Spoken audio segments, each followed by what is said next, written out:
Salmos 100, um dos mais belos cânticos da Bíblia, é uma exortação ao louvor e à gratidão.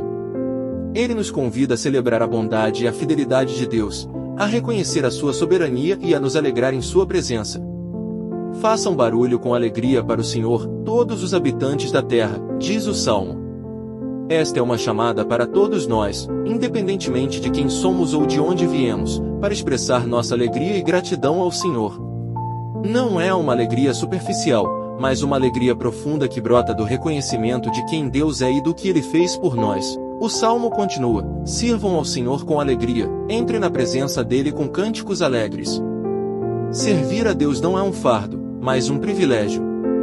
É uma oportunidade de participar do trabalho de Deus no mundo e de experimentar a alegria que vem de viver de acordo com seus propósitos.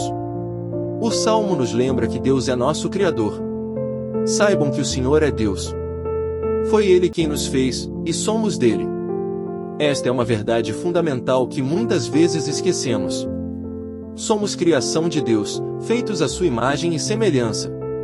Pertencemos a Ele, não a nós mesmos. Esta verdade deve moldar nossa identidade e orientar nossa vida.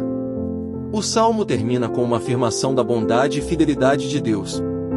Pois o Senhor é bom e o seu amor leal é eterno, a sua fidelidade permanece por todas as gerações. Deus é bom, não apenas de uma maneira geral, mas em relação a cada um de nós. Seu amor por nós é leal e eterno.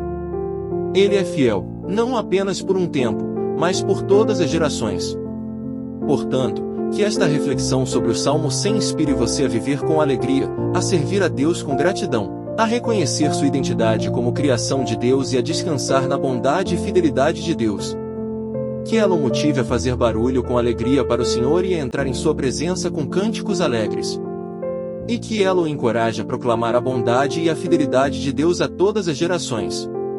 Amém. Se gostou do vídeo, deixe o seu like, compartilhe com seus amigos, se inscreva em nosso canal.